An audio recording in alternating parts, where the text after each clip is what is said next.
Om Namo Bhagavate Vasudevaya. Om Namo Bhagavate Vasudevaya. Om Namo Bhagavate Vasudevaya. So we'll continue our reading from Vaisnava Ke. What kind of devotee are you? We will be reading the verse number 2 today. Mukam Karoti Vachalam Pangum Langayate Girim Yat Kripatamam Mande Shri Gurum Deen Tarinam Paramananta Madhavam Shri Chaitanya Ishwaram Hari Om Tat Sat. Jadera Pratishtha Shukrera Vishtha Jananaki Taha Mayara Vaibhava Kanaka Kamini Divasayamini Bhaviya Ki Kaj Anitya Se Saba. Translation: such an ambition for a cheap reputation can be compared to the stool of a hog, because such popularity is another extension of the influence of Maya.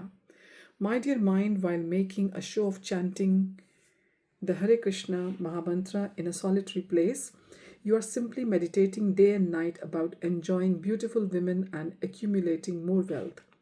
What spiritual value does your solitary chanting have? On the pretext of performing solitary worship, you are actually engaged in temporary material activities.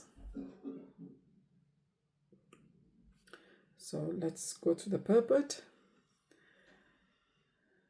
His Divine Grace Bhakti Siddhanta Saraswati Thakur is showing how to purify the consciousness through direct and strong preaching to the mind. One should reveal to one's intelligence all of the mind's material pollutions and study the problem in depth to be able to wake up to the reality. Then one should purify the mind by spiritual instruction and devotional service without delay. By avoiding purification of the mind, the consciousness will become more and more polluted, as a result of subsequently harder to rectify. This verse reveals the mentality which naturally develops in those who leave Krishna consciousness movement. Even though the mind in this case has camouflaged the actual deficiencies by apparently altruistic spiritual motives, these smoke screens are penetrated by Krishna conscious analysis. The so-called pure desire to make separate solitary advancement in spiritual life, free from the intimate association of other surrendered Vaishnavas in a type of secluded devotion, is exposed as a cover for various illusions or material contaminations which manifest in the form of desires for position, fame, prestige and self-respect on one side, and desires for wealth and enjoying beautiful women and sense gratification on the other. By being thoroughly honest with oneself, the real state of affairs is revealed. If one devotee helps another to see these contaminations, he is the greatest friend for there is no greater friend than one who saves a friend from illusion, which can destroy or make one lose the precious jewel of Krishna consciousness. The first symptoms of spiritual disease are desires for material importance seated in the mind and based on the false ego. This symptom is natural for conditioned souls, but it is not at all appropriate for one who knows the higher spiritual values of life. This material world naturally fosters a competitive mood not only in animal life but in the human species as well, because the barest sort of survival here means that one form of life is food for another. In human society, the constant struggle for existence also manifests as the battle to succeed in life. The material vision of success indicates amassing wealth, fame, followers, influence, prestige, and power. These qualities spring from the material modes of passion and keep us prisoners of material desire. The process of Krishna consciousness is meant to elevate one above material bondage to the transcendental platform of eternal blissful knowledge. Therefore, Krishna conscious devotees are advised by Lord Chaitanya Mahaprabhu to pull out of the weeds of material desires and bad habits from their lives in order to make unimpeded progress in Krishna consciousness. Tabe yaya tad upari golok vrindavan Krishna charan kalpa vrikshe kare arohana. Situated firmly in one's heart and watered regularly by Shravan Kirtan, hearing and chanting, the Bhakti creeper grows more and more. In this way, it attains the shelter of the desire tree of the lotus feet of Krishna, who is eternally situated in the planet known as Golok Vrindavan in the topmost region of the spiritual sky. Kintu yadi latar sange uthe upashakha bhukti mukti vansha yata asankhya tar lekha. Sometimes unwanted creepers, such as the creepers of desires for material enjoyment and liberation from the material world, grow along with the creeper of devotional service. The varieties of such unwanted creepers are unlimited. Nishiddhachar kutinati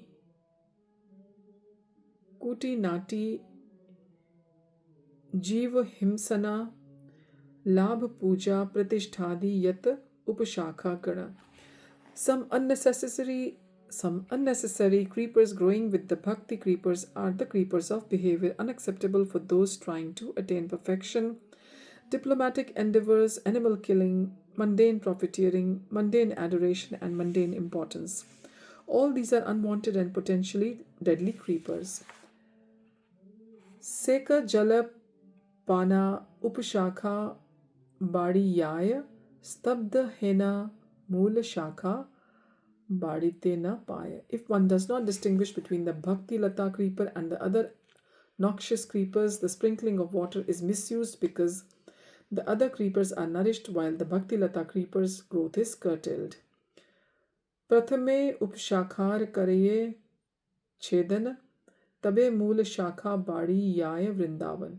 As soon as an intelligent devotee sees an unwanted creeper growing beside the original creeper, he must cut it down instantly. Then the real creeper of the Bhakti Lata Beej will grow nicely, and the devotee will return home back to Godhead and seek shelter under the lotus feet of Krishna.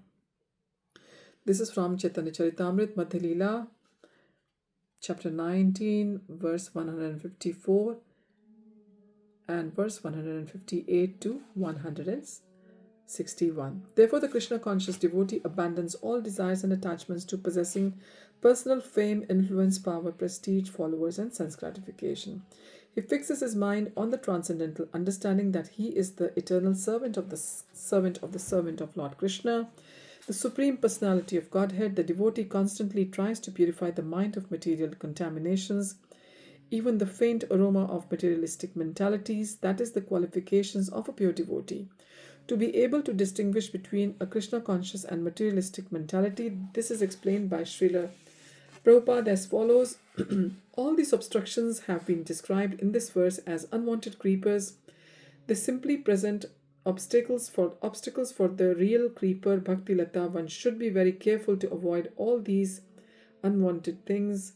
Sometimes these unwanted creepers look exactly like the Bhakti Lata creeper. They appear to be of the same size and of the same species when they are packed together with the Bhakti Lata creeper. But in spite of this, the creepers are called Upshakha. A pure devotee can distinguish between the Bhakti Lata creeper and a mundane creeper, and he is very alert to distinguish them and keep them separate. This is from Chaitanya Charitamrita Madhya Leela, chapter 19, verse number 159, Spurpart. Caution is essential even though someone has entered spiritual life and has begun practicing devotional service. Still, they can be entrapped in the Maya in her subtle and gross forms and become victims. Sometimes, without realizing it, even devotees who have renounced the results of fruitive activities and have a desire to become pure devotees of the Lord may fall into these various traps of Maya. Within the society of devotees, one may hanker for more recognition or a higher position and become implicated in offenses to other devotees and material desires. How these desires may pollute the heart even while staying within the society of devotees and what the proper humble attitude of the devotee should be is explained by Srila Prabhupada thus. A devotee on the topmost platform of devotional service thinks he is not rendering any devotional service. He thinks that he is poor in devotional service and that his body is material. On the other hand, those known as the Sahajiyas foolishly think that their material bodies are transcendental. Because of this, they are always bereft of the association of pure devotees, and thus they cannot behave like Vaishnavas. Observing the defects of the Sahajiyas, Srila Bhaktivinoda Thakur has sung as follows in his book Kalyan Kalpataru: Amita Vaisnava e buddhi haile, amani na haba ami, pratisthasha asi, hridaya tushibe, haiba niraya gami, nije shrestha jani, uchishtadi tadi dane, habe abhiman bhar, ताय शिष्य तव ठाकिया सर्वदा नाल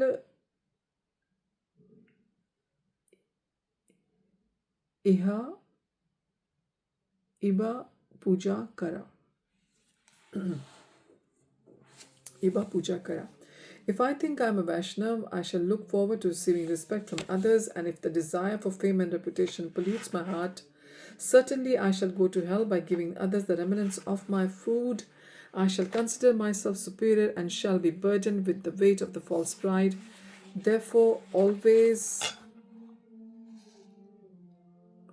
remaining your surrendered disciple, I shall not accept worship from anyone else. Chaitanya Charitamrita, Antelila, chapter 4, verse 173.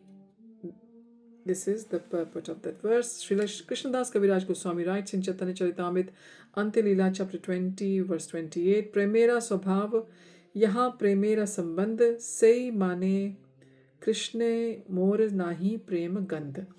Wherever there is a relationship of love of Godhead, its natural symptom is that the devotee does not think himself a devotee. Instead, he always thinks that he has not even a drop of love for Krishna.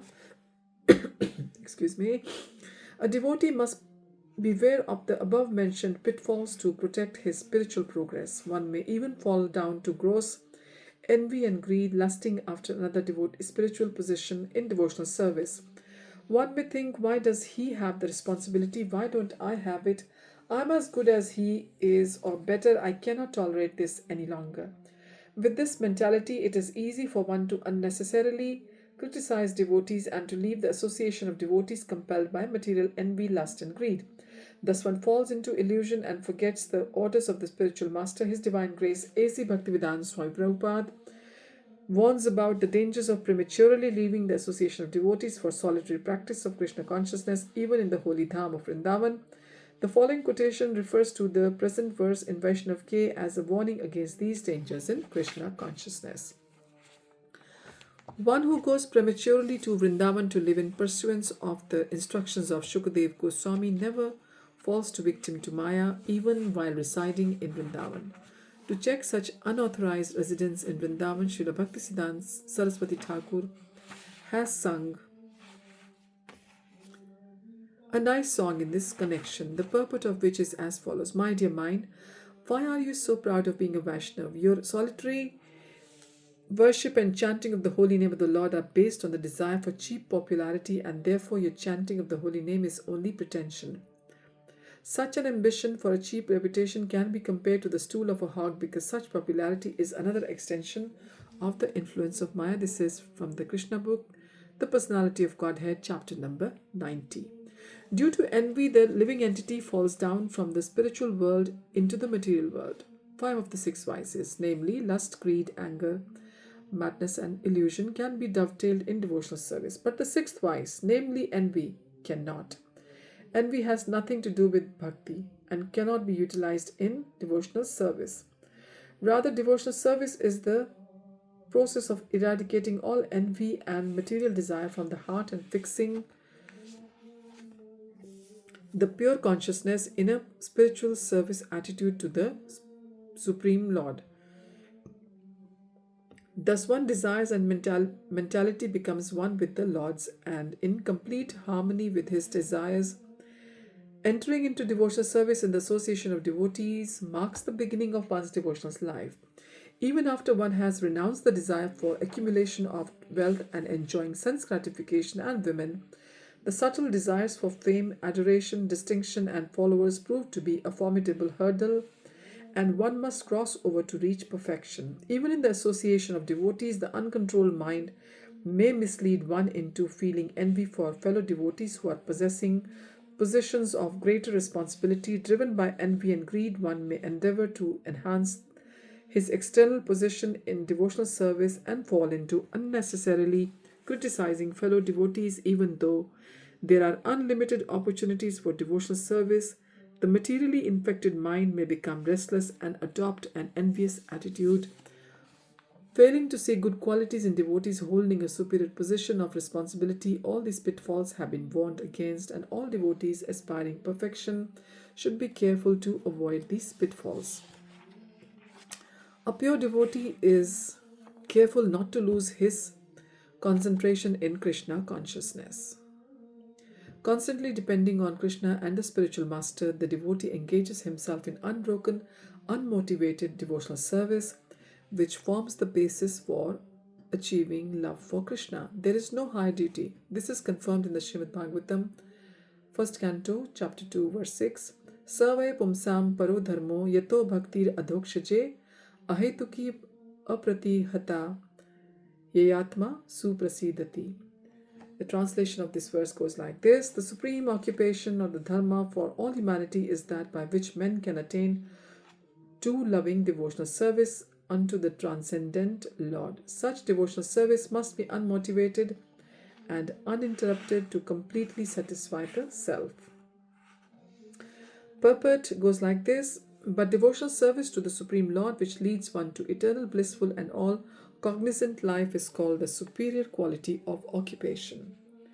This is sometimes polluted when mixed with the inferior quality. For example, adoption of devotional service for material gain is certainly an obstruction to the progressive path of renunciation. Therefore, devotional service to the Lord must be pure in quality, that is, without the least desire for material enjoyment. One should therefore accept the superior quality of occupation in the form of the devotional service of the Lord without any tinge of unnecessary desire, fruitive action, and the philosophical speculation. This alone can lead one to perpetual solace in his service. This is from Srimad Bhagavatam, 1st Canto, 2nd Chapter, verse number 6.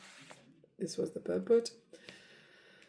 When a devotee loses his renounced attitude and becomes disturbed in order to achieve a position or followers, he falls down from the pure platform of Krishna consciousness and becomes filled with anxieties. His faith in the Lord is confused and he falls down due to feelings of jealousy towards other devotees or lack of enthusiasm to perform devotional service. In that mentality, the devotional attitude sours and offenses increase until the devotee ends up losing the shelter of the lotus feet of Krishna. The Supreme Personality of Godhead, therefore, one should remain fixed in the renounced attitude of devotional service to avoid these dangers. If the devotee fails to recognize the symptoms of material desires, the next stage of implication in material life manifests in the mind by taking one away from the association of devotees. Leaving the association of devotees is a serious act.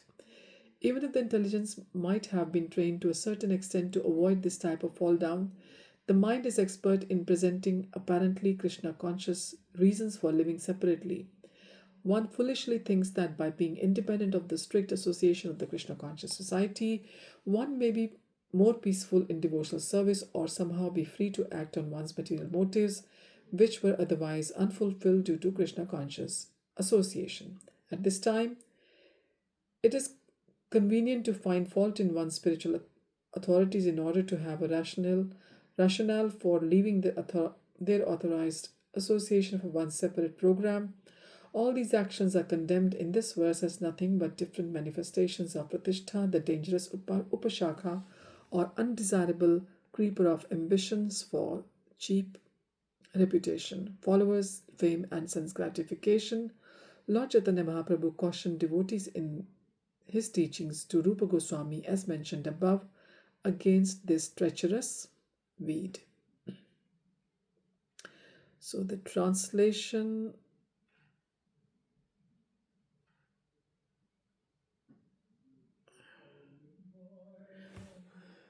Okay, so we have covered the verse number 2 from Vaisnava Ke, which is a Bengali poem by Srila Bhakti Siddhanta Thakur, and it has got verse translation and extensive quotes from Srila Prabhupada and commentary by His Holiness Jayapataka Swami, our Guru Maharaj. So next time we'll continue with the verse number 3. Thank you for joining. Hari Om Tat Sat. Hare Krishna.